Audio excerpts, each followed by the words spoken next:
नमस्कार, मैं दीपक दादीच आपका स्वागत करता हूं। आज हम कक्षा 10 संस्कृत विषय में अच संधि के अन्य भेदों के बारे में जानेंगे। जैसे कि हमने पिछले वीडियो में गुण, वृद्धि, यण और अयादि संधि के बारे में जाने थे। उम्मीद करता हूं आप लोगों को सभी को समझ में आया होगा। इसके बाद हमारे 5वें नंबर की संधि आती है दीर्घ संधि, जिसको संस्कृत भाषा में कहते हैं सवर्ण दीर्घ संधि। सवर्ण दीर्घ संधि का सूत्र होता है अक सवर्णे दीर्घ। अक यानी अक जो होते हैं समान वर्ण ए ई ओ री, सवर्ण समान होने पर दीर्घ आदेश हो जाता है या फिर दीर्घ बन जाता है। किस प्रकार अन्य परिभाषा है, जब ह्रस्व या दीर्घ, ह्रस्व दीर्घ का मतलब छोटा है या फिर आ, ह्रस्व या दीर्घ ए ई उ और ऋषि होने के बाद यानी स्वरों के पश्चात ह्रस्व या दीर्घ ए ई उ और ऋषि आए तो कर्मशः दोनों मिलकर के बड़ा आ, बड़ा ई, बड़ाऊ और ऋषि आदेश हो जाते हैं, अर्थात ऋषि बन जाते हैं। ध्यान रखने वाली बात होगी ए के बाद में ए या आ आना चाहिए, उ ई के बाद में छोटा ई या बड़ा ई आना चाहिए, बड़ा ऊ या छोटा ऊ के बाद में उ आना चाहिए और ऋषि के बाद में ऋषि आना चाहिए। अगर दोनों क्रम समान आने पर वही स्वर आगे दीर्घ आदेश हो जाता है। एक बार फिर से यहाँ पर देखेंगे हम ए अथवा आ, इसके बाद में ए आ आने पर बड़ा, छोटा ऊ या बड़ा ऊ के बाद में उ आने पर बड़ा ऊ, ई के बाद में बड़ा ई या छोटा ई आने पर क्रमशः बड़ा ई और ऋषि के बाद में आने पर ऋषि। इस प्रकार हमेशा जो आदेश होगा या फिर हमारा शब्द बनेगा धनात्मक, वो आ, बड़ाऊ, बड़ाई और ऋषि बनेगा। आइए कुछ उदाहरणों के माध्यम से समझने का प्रयत्न करते हैं।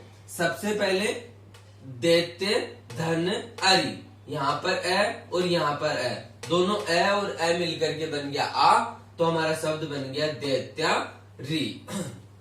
उसके बाद में दूसरा विद्या, धन, आलय। विद्या के अंदर आ और आलय का आ, दोनों आ मिलकर के हमेशा आदेश हो जाते हैं बड़ा, तो शब्द बन गया विद्यालय। ये आ के उदाहरण थे। इसके बाद में ई के इति, धन, इव, यहाँ पर भी ई आ रहा है त के अंदर और ई भी ई आ रहा है, ई और ई मिलकर के बड़ा, तो बन गया इत्यु। उसी प्रकार परि, धन, इक्षा, छोटा ई और बड़ा ई दोनों मिलकर के बन गया बड़ा ई और हमारा शब्द बन गया परीक्षा। उसी प्रकार ये दोनों ई के उदाहरण हो गए। इसके बाद में वधु, धन, उत्सव, छोटा ऊ मिलकर के बन गया बड़ा ऊ, ध के अंदर बड़े ऊ की मात्रा लग गई वधु उत्सव, हमारा शब्द बन गया वधु उत्सव। उसी प्रकार भानु, धन, उदय, ऊ और ऊ दोनों छोटा ऊ मिलकर के बड़ा ऊ बन गया और हमारा शब्द बन गया भानु, धन, उदय, भानुदय।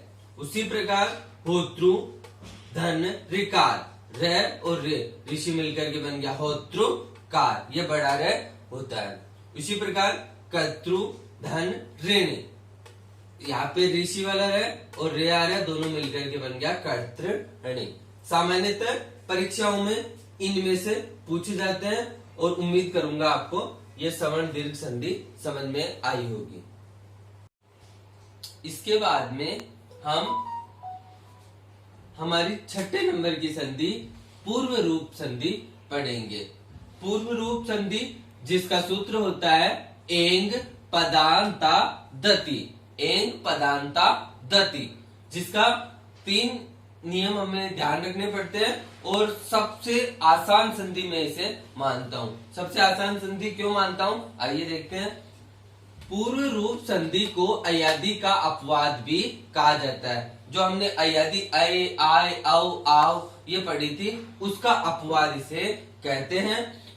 पदांत ए ओ से आगे यदि ह्रस्व ए आए तो ए का पूर्व रूप अर्थात अवग्रह हो जाता है। सबसे अच्छी बात है इसमें, सिर्फ हमें ये ध्यान रखना है कि पद के अंत में यानी पहले शब्द के अंदर जो धन से पूर्व शब्द आता है उसमें ए अथवा ओ होना चाहिए और उसके बाद में धन के बाद में ए होना चाहिए। तो इस प्रकार ए ओ के बाद में अगर ह्रस्व अ आए तो वह पूर्व रूप हो जाता है, अर्थात ए विलीन हो जाता है। विलीन का मतलब गायब हो जाता है और उसके स्थान पर अवग्रह का चिन्ह आ जाता है। अवग्रह का चिन्ह होता है इस प्रकार का, एस का साइन होता है, वो कि हम अधिकांश शब्दों में संस्कृत में देखते हैं, वो अवग्रह हो जाता है और इस प्रकार इस संधि का नियम है। सामान्य भाषा में हम कह सकते हैं ए अथवा ओ के बाद में ह्रस्व आने पर वह क्रमशः अवग्रह के रूप में चिन्हित हो जाता है।